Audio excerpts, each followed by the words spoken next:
Hello বন্ধুরা, math টিউটোরিয়ালে তোমাদেরকে স্বাগত জানাই। আজকে আমি এই ভিডিওতে তোমাদের গণিতের তৃতীয় শ্রেণীর মডেল অ্যাক্টিভিটি টাস্ক 4 মানে তোমাদের 2021 সালে যে নতুন মডেল অ্যাক্টিভিটি টাস্কটা দেওয়া হয়েছে তার সমাধান আমি করব। তো এর আগে আমি তোমাদের model activity task 1, model activity task 2, model activity task 3 এগুলো কমপ্লিট করে দিয়েছি। তো যারা দেখোনি তারা অবশ্যই দেখে নিও। ভিডিওগুলোর লিঙ্ক আমি ডেসক্রিপশনে দিয়ে দেবো। তোমাদের শুধু ক্লাস 3 বলে নয়, আমি ক্লাস 1 থেকে আরম্ভ করে ক্লাস 10 পর্যন্ত প্রত্যেকটা সাবজেক্টেরই আমি মডেল অ্যাক্টিভিটি টাস্কগুলো কমপ্লিট করেছি। তো যার যেটা দরকার পড়বে তারা অবশ্যই সেটা দেখে নিও। সবগুলো লিঙ্ক আমি ডেসক্রিপশনে দিয়ে দিয়েছি। তো আমি তোমাদের স্ক্রিনের মধ্যে প্রথমেই কোশ্চেনটা দেখাচ্ছি। তো তোমরা দেখতে পাচ্ছ স্ক্রিনের মধ্যে কোশ্চেনটা। তো আমি কোশ্চেনটা খাতাতেও লিখেছি, তোমরা একবার ভিডিওটা থামিয়ে কোশ্চেনটা দেখে নাও। আর আশা করছি তোমরা কোশ্চেনটা হাতেও পেয়ে গেছো, তোমাদের স্কুল থেকে দেওয়া হয়ে গেছে। আর যদি দেওয়া না হয়ে থাকে তো কিছুদিনের মধ্যেই দেখবে দেওয়া হবে। তো চলো কি বলেছে দেখো। একের বলেছে বহুমুখী উত্তরধর্মী প্রশ্ন, মানে এমসিকিউ টাইপের। কয়েকটা বলেছে দেখো, নিচের সংখ্যা 4টির 3 অঙ্কের সংখ্যাটি হলো। 3 অঙ্কের সংখ্যা মানে 3টে অঙ্ক থাকবে। এইটাতে 3টে অঙ্ক আছে, তাহলে এটা কি 3 অঙ্কের সংখ্যা? এইটাতেও 3টে অঙ্ক আছে, এটা কি 3 অঙ্কের সংখ্যা? এটাতে দেখো 2টো সংখ্যা আছে, তো এটা তো 3 অঙ্কের হতে পারে না। এটাতেও 2টো অঙ্ক আছে, 1 আর 0, এটাও হতে পারে না। তাহলে এই দুটোর মধ্যে একটা হবে। তো এই দুটোর মধ্যে কোনটা হবে 3 অঙ্কের সংখ্যা? দেখো, কোনো সংখ্যার একদম শেষে যদি 0 থাকে তাহলে আমরা সেই শূন্যটা ধরি না। যেমনটা দেখো, এখানে 0-1 আছে আর এখানে 10 আছে। তো 0-1 মানে এটা 1 অঙ্কের সংখ্যা, কারণ বাম দিকে 0 আছে, এটার কোনো ভ্যালু নেই। আর 10 এটা 2 অঙ্কের সংখ্যা, এটা 3 অঙ্কের সংখ্যা, 3টে অঙ্ক আছে।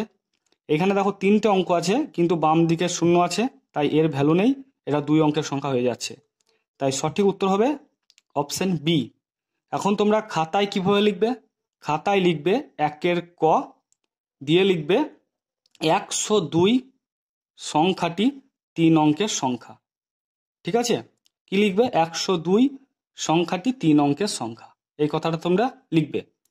কয়েকটা কি বলেছে দেখো, 2, 3, 4 সংখ্যা 3টি দিয়ে গঠিত 3 অঙ্কের সব থেকে বড় সংখ্যাটি হলো।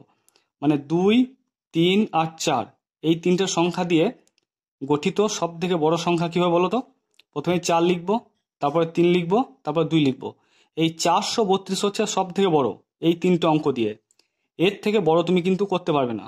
পারবে? দেখো, তুমি 3টাকে আগে লেখো, তারপর 4 লেখো, তারপর 2 লেখো, 342 হচ্ছে, এর থেকে ছোট হচ্ছে। আবার তুমি প্রথমে 2 লেখো, তারপর 3 লেখো, তারপর 4 লেখো, তাহলে এটাও ছোট হচ্ছে। তো এই 3টে অঙ্ক দিয়ে গঠিত সব থেকে বড় সংখ্যা হচ্ছে 432। তোমাকে যদি প্রশ্ন করা হয় 5, 8, 2 এই 3টে অঙ্ক দিয়ে গঠিত সব থেকে বড় সংখ্যা কি?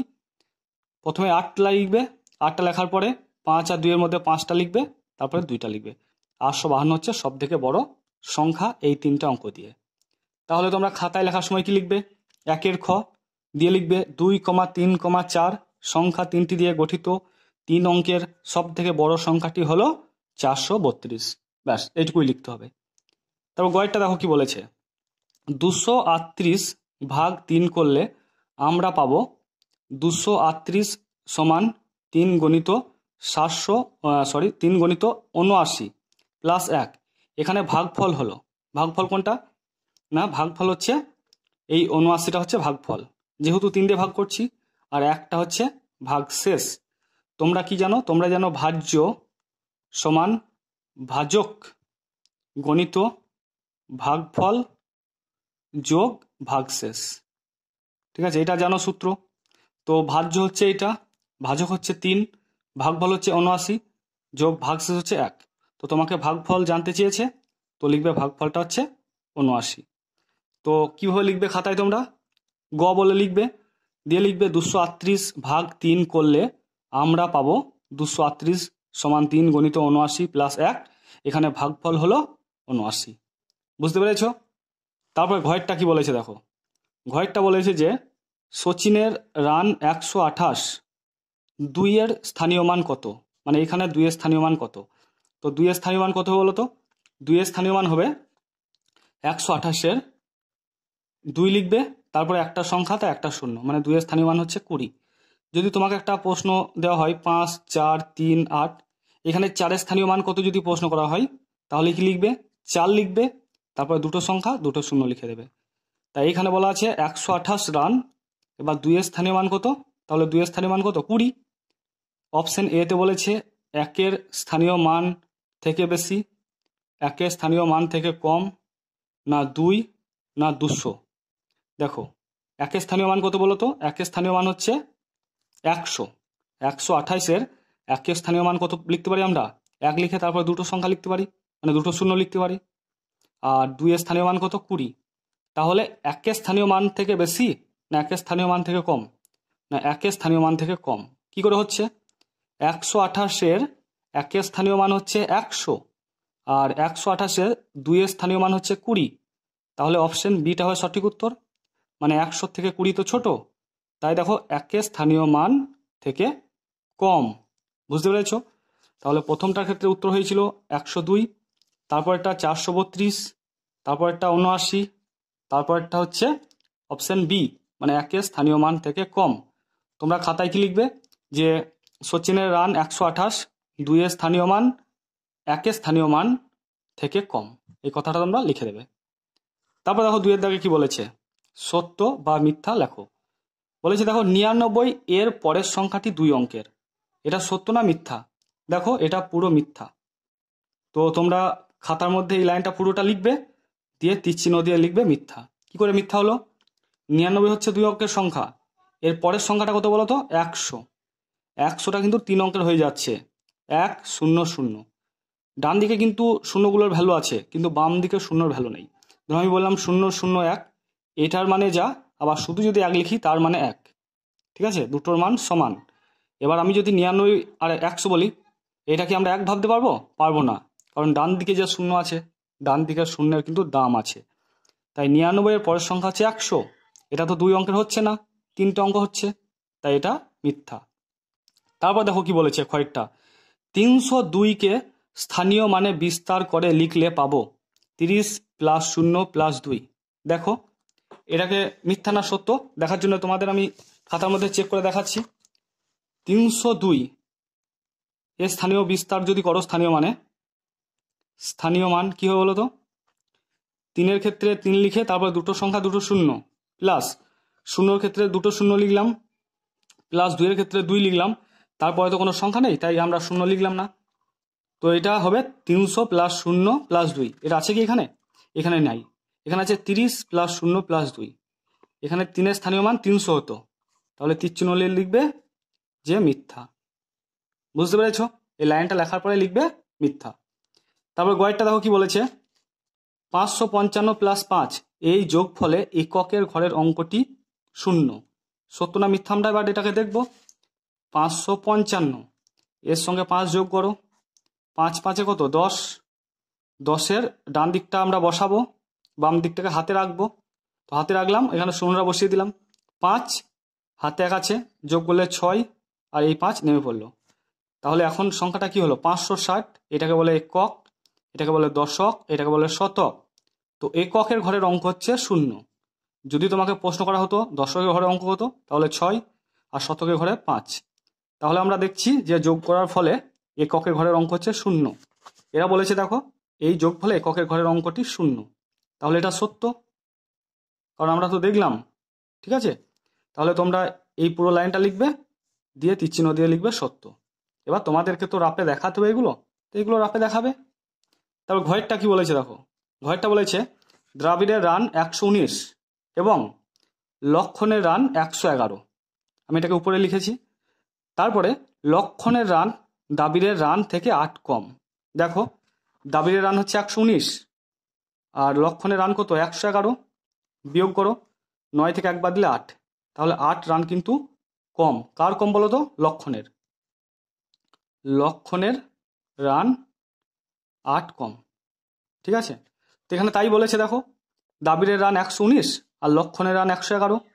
লক্ষণের রান দ্রাবিড়ের রান থেকে 8 রান কম, তাহলে আমরা বিয়োগ করে দেখলাম 8 রান কমই হচ্ছে লক্ষণের থেকে। ঠিক আছে, তারপরে দেখো কি বলেছে, স্তম্ভ মেলাতে বলেছে। স্তম্ভ মিলানোটা দেখাও কি করে করবো আমরা। বাম দিকে আছে দেখো প্রথম স্তম্ভ আর ডান দিকে আছে দ্বিতীয় স্তম্ভ। এখানে আছে 205 আর এখানে কিন্তু তোমাদের 3টে করতে বলেছে, এই 4টে করার দরকার নেই, আমি তোমাদের 4টে করেই দেখাচ্ছি। 205 205 মানে একক দশক শতক যদি আমরা লিখি, 200 মানে শতকের ঘরে 2 আর এককের ঘরে 5 মানে 205। 205 তাহলে এইটা হবে 502। তো এটা যদি আমরা যোগ করি 500 0 আর 2 যদি যোগ করি কত হবে দেখো, 205 502 হচ্ছে। তো 502 মানে একদম শেষেরটা হবে। তারপর দেখো 250 কত বলেছে, 250 200 তাহলে কত হবে দেখো, 200 বলতে যদি আমরা একক দশক শতক লিখি, শতকের ঘরে 2 আর 50 এখানে লিখলাম 250। তো এটা তো 520, 250 তো নয়। তাহলে এটা আমরা দেখব, এখানে দেখো 100 100 200 আর দেখো 1 2 3 4 5টা 10, তাহলে 5 10 50 আর 200 250, তাহলে 250টা হবে প্রথমটা। আর 500 থেকে 20 বেশি মানে 520, এটা হবে এটা। বুঝতে পেরেছ? প্রত্যেকটা আমি করে দিলাম, তোমাদের 3টে করতে হবে, একটা তোমরা বাড়তি রেখে দেবে বা করেও দিতে পারো, কোনো অসুবিধা নেই। এরপরে আমরা দেখব কি বলেছে অঙ্কে। এরপরে 4-এর ক বলেছে দেখো, ছোট থেকে বড় সাজাও। তো 4-এর ক লিখবে তোমরা খাতার মধ্যে, দিয়ে লিখবে ছোট থেকে বড় সাজিয়ে পাই। ঠিক আছে, তো সব থেকে ছোট কে বলো তো এইগুলোর মধ্যে? প্রথমে 423 আছে, তারপর 205 236 528। তো প্রথমে 4, এখানে 2, এখানে 2, এখানে 5। তাহলে বুঝতে পারছো 4 আর 5 বড়, তাহলে এই দুটোর মধ্যে একটা ছোট হবে। তো এই দুটোর মধ্যে আবার এর প্রথমে 2 আছে, এর প্রথমে 2 আছে, তাহলে তারপরের সংখ্যাটা দেখো, এর 0 আছে আর এর 3 আছে। 0 বড় না 3 বড়? 3টা বড়, তাহলে এই সংখ্যাটা সব থেকে ছোট 205। বুঝতে পেরেছো কি করলাম? আরেকবার বলে দিই, সব সংখ্যাগুলো দেখছি আমরা, প্রথমে 4, এখানে 2, এখানে 2, এখানে 5 আছে। তো এইগুলোর মধ্যে দেখো সব থেকে ছোট কম কে, 2 আর 2, এই দুটো কম। এবার এই দুটোর ক্ষেত্রে এখানেও দেখছি 2 আছে, এখানেও দেখছি 2 আছে।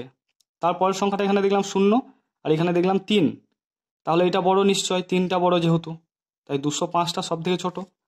তারপরে 236 ছোট, তারপরে 423 আর 586 মধ্যে 423 ছোট, তারপর আমরা লিখব 586।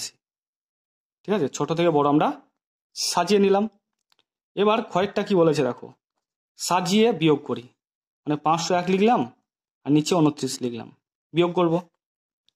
বিয়োগটা কিভাবে করতে হয় তো তোমরা তো আশা করি শিখে গেছো। নিচের সংখ্যার থেকে যখন উপরের সংখ্যা ছোট হবে তখন 0 থাকলে আমাদের 10 ভাবতে হবে, 1 থাকলে 11 ভাবতে হবে, 2 থাকলে 12 ভাবতে হবে, 3 থাকলে 13 ভাবতে হবে, এরকমভাবে ভাবতে হবে। তো এখানে দেখো নিচের থেকে উপরে ছোট আছে আর 1 আছে, তাই আমরা 11 ভেবে নেব। তো 9 আর কয় 11 না, 9 10 11, দুটো ঘর আমাদের যেতে হবে, তো 2 বসিয়ে দিলাম। এখানে 11 ভেবেছি মানে একটা আমরা বেশি নিয়েছি, সেই একটা আমরা 2-এর সঙ্গে যোগ করে দেবো। তো 2-এর সঙ্গে 1 যোগ করলে কত হবে, 3 হবে। তো এইখানে যদি 3 হয়, উপরের 0 আছে, 3-এর থেকে ছোট হচ্ছে, তাহলে আবার এটাকে আমাদেরকে 10 ভাবতে হবে। তাহলে 3 আর কয় 10, 3 4 5 6 7 8 9 10, কত হচ্ছে দেখো, 1 2 3 4 5 6 7, 7 হচ্ছে। এটাকে যেহেতু আমরা 10 ভেবেছি, তো 1 তো পড়ে আছে আমাদের, তো এইখানে কিছু নেই মানে 1 আছে, আমি ভাবতেই পারি, মানে এই একটা এখানে চলে আসবে। তো 5 থেকে 1 বাদ দিলে 4, মানে 472 হচ্ছে উত্তর। বুঝতে পেরেছ? এবার আমরা গয়েরটা করব। গয়েরটা কি বলেছে দেখো, যে আজ মাসুমের জালে 198টি রুই মাছ উঠেছে। কতগুলো রুই মাছ উঠেছে? 198টি। আর দীপুর জালে 176টি রুই মাছ উঠেছে। তাহলে বলো তো কার জালে বেশি উঠেছে না মাসুমের জালে বেশি উঠেছে? কারণ এটা 198 আছে আর এখানে 176 আছে। তো এখানে যেটা বলেছে দেখো, কার জালে রুই মাছ কটা বেশি উঠেছে, তাহলে আমরা দেখতে পাচ্ছি মাসুমের জালে বেশি রুই মাছ উঠেছে। এখন কতগুলো বেশি উঠেছে তার জন্য আমাদেরকে বিয়োগ করতে হবে। তাহলে 198 থেকে আমরা বাদ দেব 176, বিয়োগ করো। এখানে দেখো 8 উপরে বড় সংখ্যা, নিচে ছোট সংখ্যা, তাহলে আমাদের আর 18 তারপর 19 এরকম ভাবতে হবে না। তো 8 থেকে 6 বাদ দিলে 2, 9 থেকে 7 বাদ দিলে 2, 22 হচ্ছে। আর এক একে মিলে গেল 0, বাম দিকে আমরা 0 লিখব না। তাহলে লিখব আমরা মাসুমের জালে 22টি বেশি রুই মাছ উঠেছে। ঠিক আছে, তো বন্ধুরা তোমাদের প্রত্যেকটা অঙ্কই আমি সমাধান করে দিলাম। তো ভিডিওটা যদি ভালো লাগে তো অবশ্যই ভিডিওটাকে লাইক করো, আর চ্যানেলটা সাবস্ক্রাইব করা না থাকলে অবশ্যই সাবস্ক্রাইব করে দিয়ে পাশে থাকা বেল আইকনটিকে ক্লিক করে রেখো, কারণ আমি যখন কোনো ভিডিও আপলোড করব তোমরা সঙ্গে সঙ্গে নোটিফিকেশন পেয়ে যাবে। তো তোমরা সবাই ভালো থেকো, সুস্থ থেকো, থ্যাংক ইউ।